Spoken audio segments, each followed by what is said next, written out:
The biggest issues that they typically face is trying to get a finance person who's going to get up to speed very quickly. Too often, finance people that you see in private equity backed company have been there for a long time. They have history there. Sometimes they have grown into that role and are great, but a lot of times they're people who are doing the job because they have just traditionally been the bookkeeper. And so what we bring is kind of that CFO level support to them that they might not have from their internal team.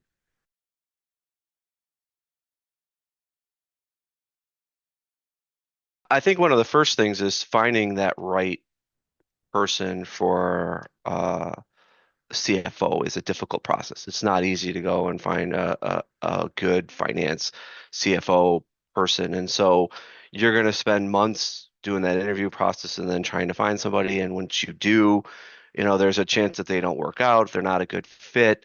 And then it takes a long time to get rid of them. And the nice thing about using a fractional is that we can come in, we have a proven record of success. We'll come in and immediately be that person who can help you hit the ground running. And then, you know what? If for whatever reason we're not the right fit, you can switch us out pretty quickly. It's a lot less risk for the client than it would be if you were to go higher.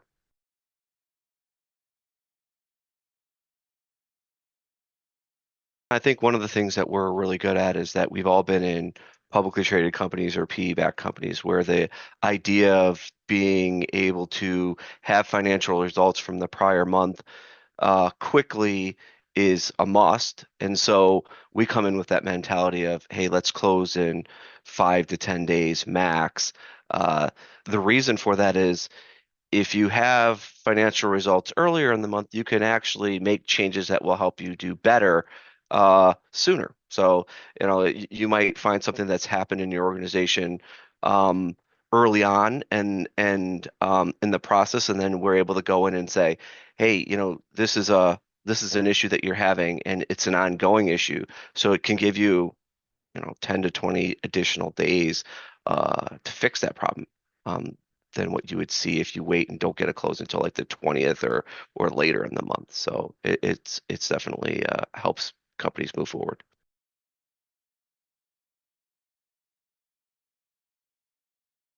I mean, I think one of the things that Embark that we do really well compared to some companies is that we have really good experience with multiple ERP systems, whether it's QBO or Sage Intacct or NetSuite or Oracle. We have people who have experiences in all those systems. So being able to go in, know your system, uh, pull the information that we need to do good analysis quickly, those are things that you get that you wouldn't get from somebody who's been in a job with one ERP over the last decade.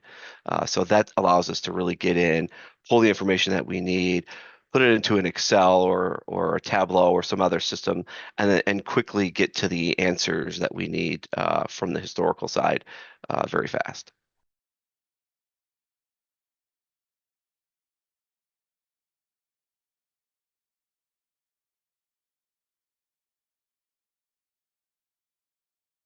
I think the biggest misconception that people have about fractional finance is that we're going to be glorified bookkeepers. And so a lot of times that's what they're thinking when they bring us in.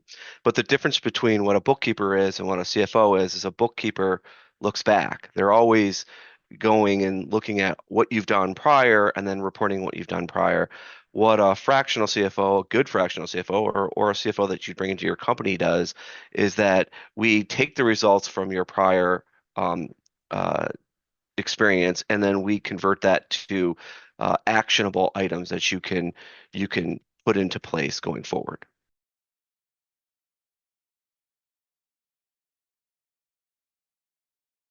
I think one of the biggest things that we do is that our model is a monthly retainer based model. So it's based on number of hours we think you're going to work.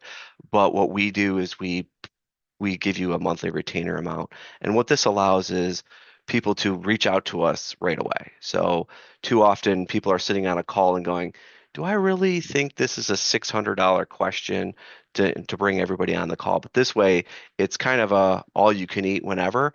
So what we found is that when people are on a retainer, they're more likely to pick up the phone and saying, "I'm having this problem, I'm having this issue," and then they reach out to us. We can't help people if they don't reach out, and so this way, I think the real differentiator that we have is that this retainer model allows people to reach out whenever they have an issue and they're not constantly watching the clock. In a strict like hourly engagement, you have if I bring three people on the phone because I want myself and the person who's going to actually be doing the work um, to hear what their problem is and understand it, like under an hourly model, they're thinking to themselves, I'm paying for three people to sit on this call. Where in our model, that's not even a concern. It's not even in the back of their head. They're just like, I guess this is what it takes, for this amount of money, which just kind of takes that hesitancy that you might have when you're thinking you're running up a big bill out of the equation. So we get better engagement quicker, and I think that that really helps us move the ball forward a lot faster because people are sharing what's actually happening in their company on a regular basis with as opposed to like just when you have a scheduled call. So it's definitely a worthwhile change in our model. It really does work better when people are not afraid to pick up the phone and say, "Hey, I'm thinking about this. Am I thinking about it right?" Or how should I be thinking about this? Those are the types of questions we would rather get than somebody go, well, I went on the internet and I thought, like that can be okay, but like I'd rather them come to us and us help them from the beginning than have them be 75 percent down a half-baked path. So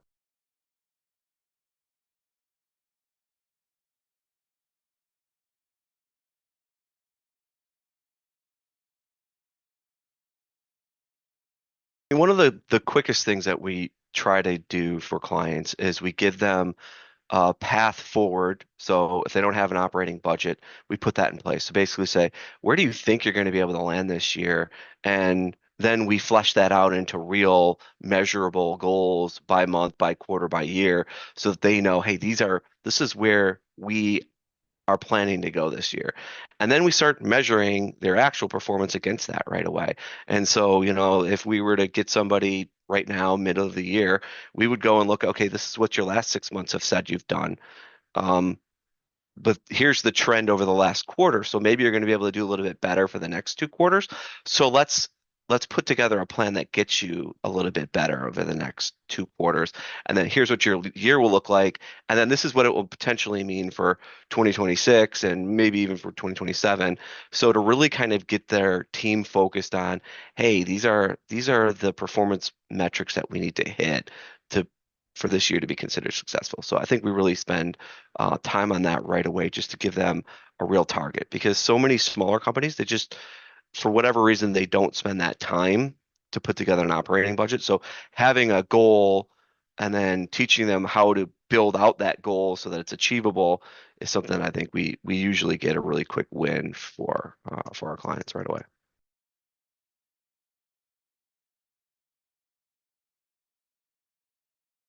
The onboarding process is fairly simple. I mean, when we bring somebody on, one of the first things that we do is we ask for historical financials. We ask for some of their AR and AP and their customer history. We want to know who are your customers, how have you been serving them, what have your financial performance been over the last couple of years, and what does your balance sheet tell us that maybe your day-to-day business wouldn't. So are you having issues with collections? Are you having issues with paying people on time?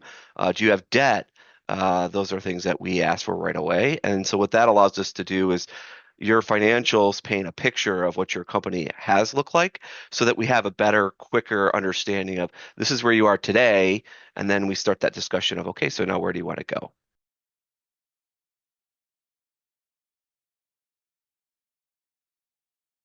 One of the first red flags is that when you get on the phone and you're talking to their team and they say, here's so and so, they're our controller, they've been with us since day one. Um, and then you start asking that person, okay, yeah, cool. What does your operating budget look like? and they don't have one, and you're like, okay, cool. Do you have a 13-week cash flow? And they don't have one. Um, and what you find is that they were basically like their buddy who took an online course about accounting, and they turned him into their bookkeeper, and now they're like, oh yeah, we have that finance function, we have a finance function covered. So it's really, I think one of the first things you can tell that somebody needs finance help is just when you start talking to who they have on their team. And some of the tools that are just kind of finance 101 and that they don't have them. Basically, then you're dealing with a glorified bookkeeper, not a real finance professional, which is what you're going to need to hit those goals that you see from a private equity company. They're not going to have that patience to bring somebody up to speed who isn't a real finance person. It's sometimes difficult because a lot of these people are friends. They've been with the company for, like I said, from the beginning. And so PE wants to come in and move very, very quickly. And that just hasn't been the pace that these guys are used to working on. So like, when you say, "Hey, when am I going to have numbers for the month?" and they're like, "Oh, we'll have it in a few days," and it's already the 15th, and you're like, "Oh my gosh," like immediately that that's not going to fly long term because PE does not. I mean, they want you to close in 5 days. And so like the question is, how do you get them to that level? So there's a technical aspect, but it's like connecting those dots from like A to B because you can't be 100% closed in 5 days. What you need to be doing is making some assumptions about, what expenses have I missed? All right, I know I don't have um commissions completely done yet, but I know it's going to be in this range. So you book an estimate, you reverse it, you have the whole rest of the month to figure that out, but you're able to give them a number that is maybe a month lag, but it's still a good number. Like those are the types of things that like um, a bookkeeper just doesn't know how to do quickly and doesn't realize that, an estimate with a 1 month lagged actual is better than waiting 15 more days for you to get that number completely right. And so those are the types of things that, yeah, like not only it's knowing how to get to those results quickly. That's what we know, and then that somebody who's been in that job who's never had another type finance job um, would not know. So,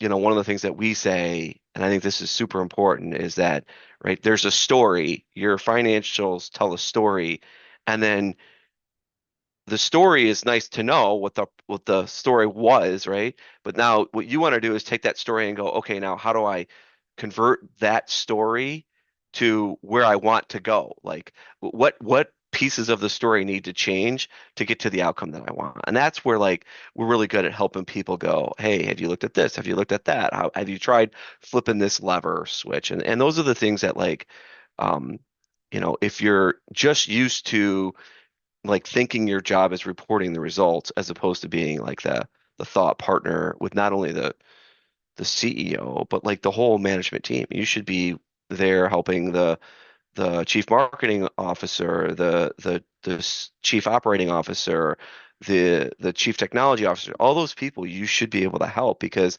finance touches all of those areas. And so that is one thing we do a really good job, I think, is that we show, all right, this is the way you want to interact with your CHRO. Like they're going to want different information than the CTO is going to want, and they're going to want to present it in a different way, and they might not know numbers at all. And so it's like, you know, it's kind of tailoring that partnership by individual, and that's something that I think that's the secret like ingredient to getting where you get everybody rowing in the same direction, and that everybody owns their piece of the financials. So that's the goal. The goal is to get their whole team kind of understanding that finance isn't just the guy who reports the numbers once a month.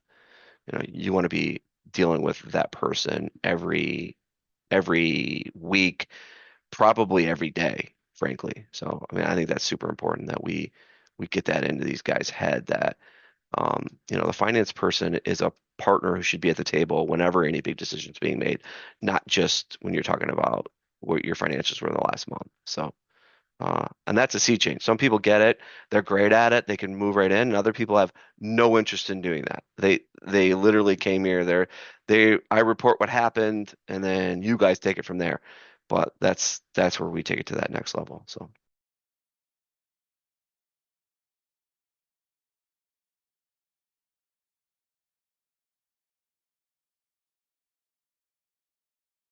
we have quite a few examples of where we've gone in. We put together a monthly reporting package for our client. We start doing variance reporting and we start helping them put together a budget and they're like, "Oh my God, I didn't even know I was spending this," or "I had no idea that this client dropped off, 50% less revenue than we were getting from them 3 months ago." And like that, I think that just that exercise of going through and saying, "This is how you performed versus last year or versus your budget if you have one," or that really has helped people go very quickly. "Ugh, you know what, I there was things I didn't even know was happening in my own business." So quite a few examples of that. But and some of those I would say are wins because you're giving that transparency to the business, which is important, so that leaders who know what's happening can then work to fix it, right? If it needs to be fixed, that's important. But, frequently I wouldn't say there's a whole bunch of those where you do that and then, 30 days later they have like a giant, like big win. It's more of a, hey, oh gosh, I didn't even know this was happening. Let's dig in, let's spend a little bit of time on it. And it's a slow, like it's a, hey, 6 months, you turn around and look back and you're like, oh my gosh, look at how much progress we made. But you don't typically get that in like 30 days.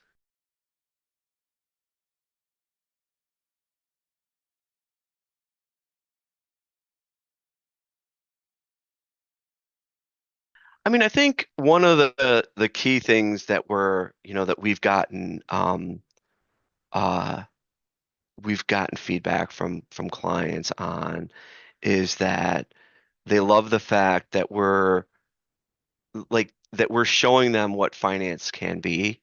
Um I think like when you start, like I was just at a client over the weekend in Portland, and I was walking through, they have retail locations. We're walking through the retail location, and I'm like, "Hey, does this front space, is this doing what you thought it was going to be doing?" Like the way they had their merchandise like displayed.